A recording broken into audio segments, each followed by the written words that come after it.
So today is Monday and kakarating ko lang, galing sa market. Inis na inis ako kasi yung mga binili ko na itlog.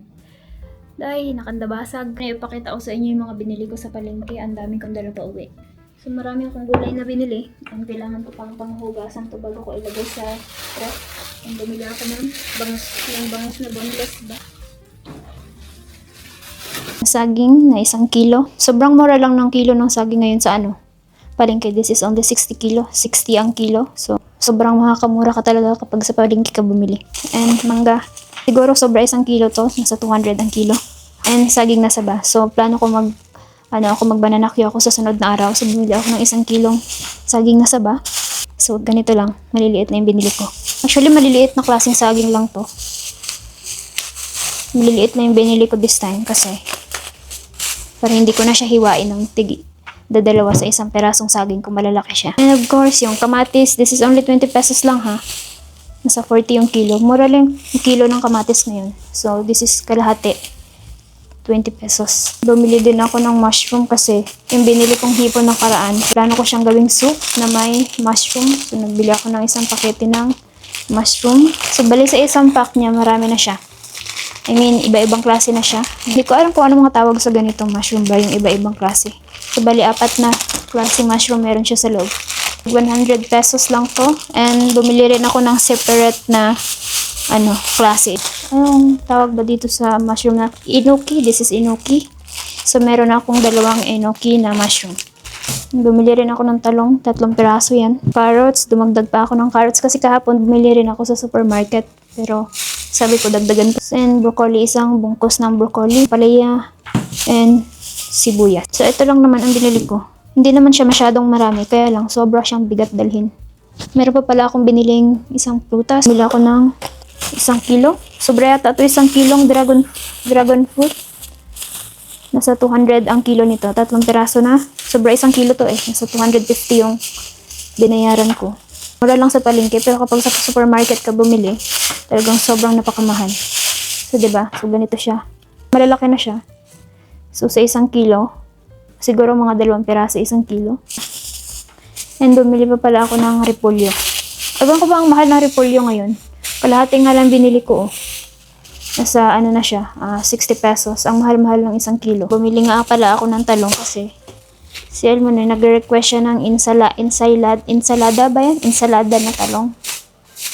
So, subukan kong gumawa ng ensalada na talong. Kaya lang, hindi ko alam kung paano ba yan kasi diba yung ensalada na talong, iniihaw siya. So, iniisip ko kung pwede rin ba siyang, tawag doon, lagain. Pwede ba yun?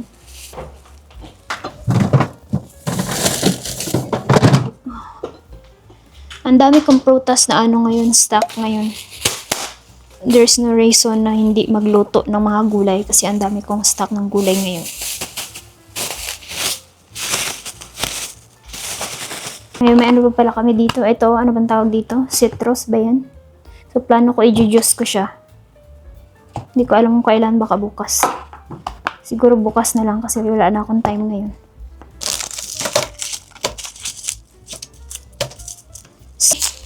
Dapat pala bumili rin ako ng bawang kasi konti na lang yung bawang namin.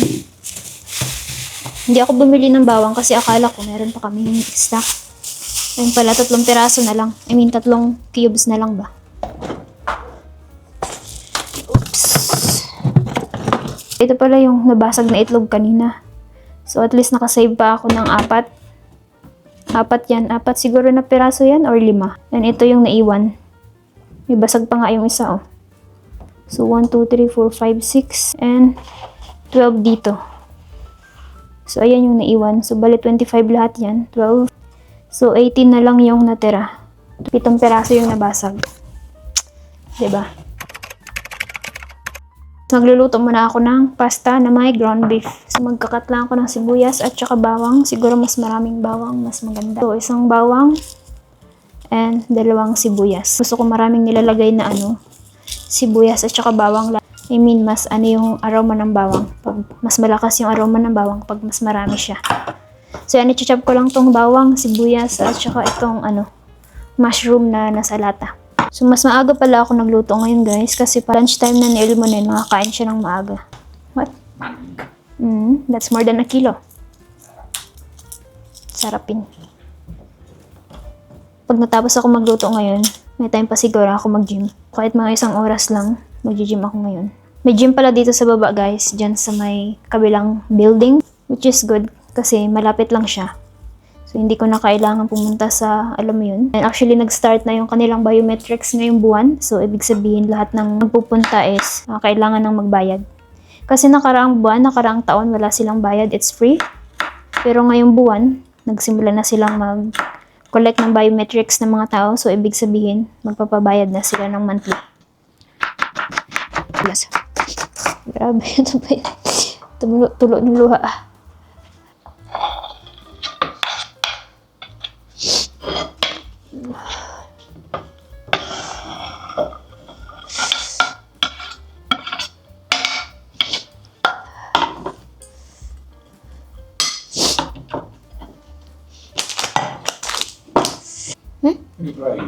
Sibuyas.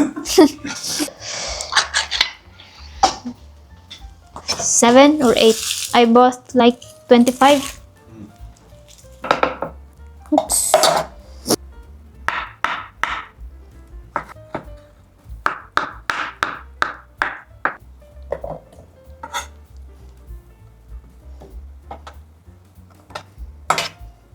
Tapos ko na i-chop yung sibuyas at saka bawang at itong mushroom.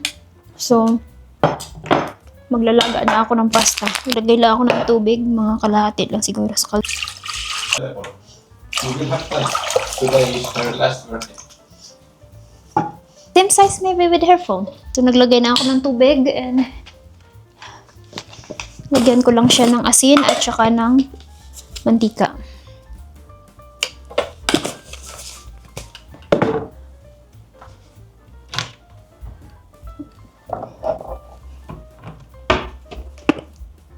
Kunting mantika lang.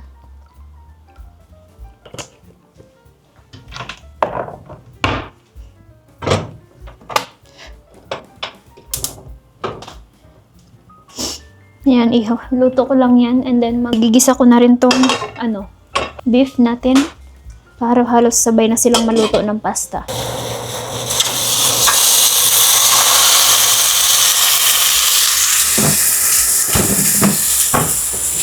Medyo may party pang frozen yung beef. So, hindi pa talaga completely na defrost lahat. But anyway, kunti na lang yun. So, binabrown ko pala muna yung beef bago ko ilagay yung mga panghalo niya. Katulad ng mga sibuyas at saka bawang. So, binabrown ko muna yung beef.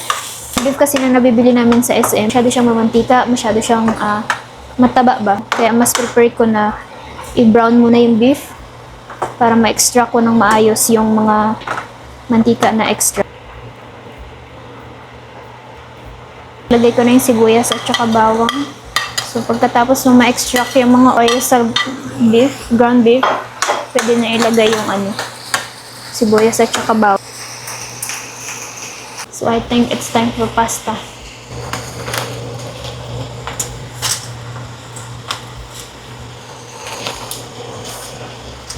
Pala, pinutol ko na kaagad bago ko nilagay.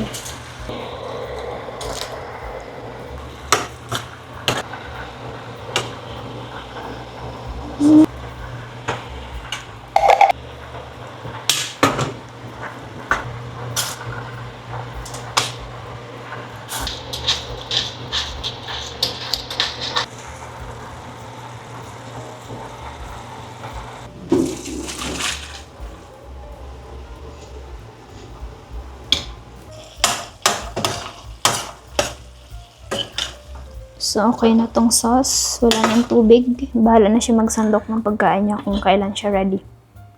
Tapos na ako magluto and maaga pa naman. So, I think makakapag-gym pa ako kahit mga 1 oras lang. Start namang mag-ulan. Madilim na naman sa labas. Wow. Keep coming. So, anyway, hindi na pala ako pumunta sa gym, no? Kasi wala. Yung mind ko hindi siya nagko-connect sa katawan ko. Kasi mas gusto ko kasi talaga magbuhat kapag buo yung focus mo, concentration mo, mind, and yung body mo nag-cooperate sila. But anyway, muna nakapag-dinner na siya. And ako siguro kakain na rin.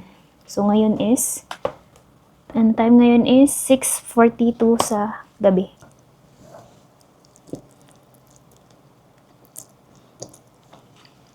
Ang sarap ng pagkaluto ko ng pasta. Sakto lang yung asin niya. Hindi rin siya masyadong maasim sa tomato sauce. Kasi may mga tomato sauce na, 'di ba, maasim siya. Lalo na pag sa lata. May maasim talaga na brand ng tomato sauce.